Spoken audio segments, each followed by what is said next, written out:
The effect on organised crime in Bombay was massive. Dawood was full of anger. He wanted to send out a message.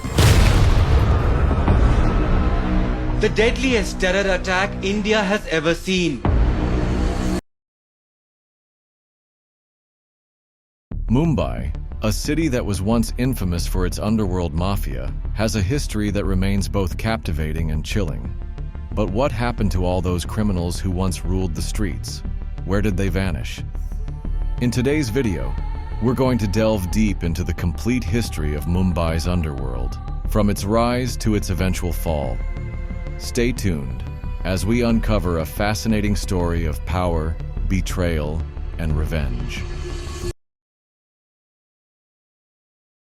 The rise of Mumbai's underworld can be traced back to the 1950s, a time when the city was dominated by three notorious figures: Karim Lala, known as the Pathan, Haji Mastan, and Vardabhai, who hailed from Tamil Nadu.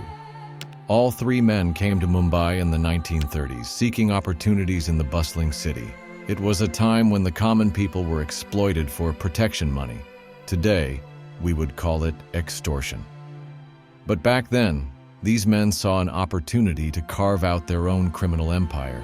Haji Mastan, who started as a porter at the Victoria Terminus railway station, quickly turned to smuggling and illegal liquor distribution. Karim Lala, with his strong physique, built a reputation for running extortion rackets, and soon enough, these three men established their dominance in the city, each controlling a major portion of Mumbai's underworld. For years, the three maintained a delicate balance, but there was one problem. Someone else was rising to challenge their power. In the 1960s, a young man named Dawood Ibrahim, a Konkani Muslim from Ratnagiri, began making a name for himself. Dawood, whose family had originally moved to the Dongri area of Mumbai, began his criminal career by participating in petty thefts with his brother Shabir and their friends. But Dawood had a bigger vision in mind. He didn't want to remain a small-time thief. He wanted to take control of Mumbai. At just 15, Dawood began targeting the established crime families, and his first step was to challenge Haji Mastan's dominance in the area. The young gangster was daring, and soon he sent two of his men to start extorting businesses in Mastan's territory. Mastan didn't take kindly to this and retaliated swiftly, with the help of his allies, Karim Lala and the Pathan gang. What Dawood didn't anticipate was the wrath of Mastan and his powerful connections.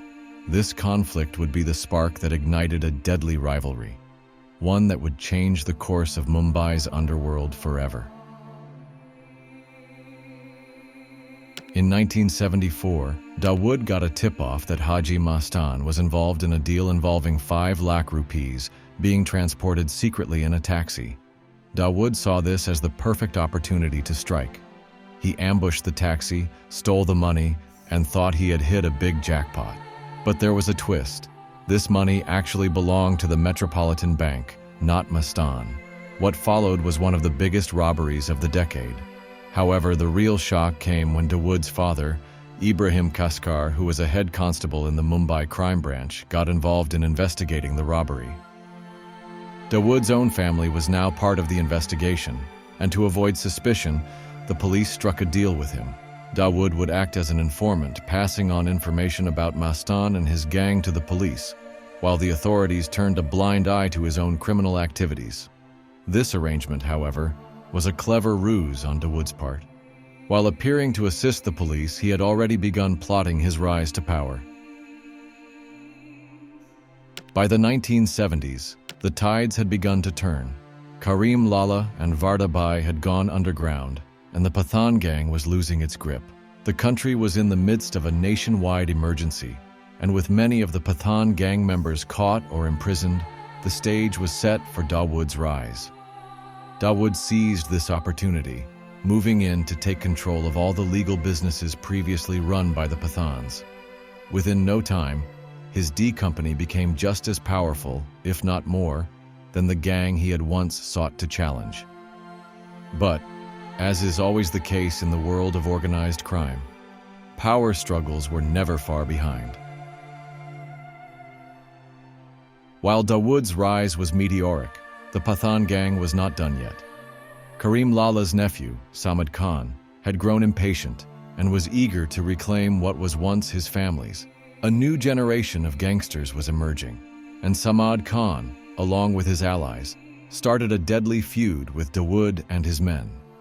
In 1981, Dawood's elder brother Shabir was gunned down at a petrol pump, a hit that would ignite a bloody war between the two factions. But this was just the beginning. Dawood, driven by the need for revenge, went on a killing spree, targeting anyone associated with the Pathan gang. Manya Survey, a notorious gangster, was one of the key figures eliminated in a police encounter. By the time the dust settled, the Pathan gang was in disarray, and Dawood's power was undeniable. As Dawood's empire expanded, the Pathan gang, now led by Chhota Rajan, found themselves cornered. Rajan, once a loyal lieutenant in the Pathan gang, broke away after the murder of his mentor, Bada Rajan. The rivalry intensified as Chhota Rajan, desperate for revenge, allied himself with Dawood. Together, they began targeting and eliminating key members of the Pathan gang, ensuring that no one would stand in their way. By the late 1990s, the Pathan gang was all but destroyed. Karim Lala, Varda Bai, and their allies had either been killed or driven out of Mumbai, and the city's underworld was now firmly under Dawood Ibrahim's control.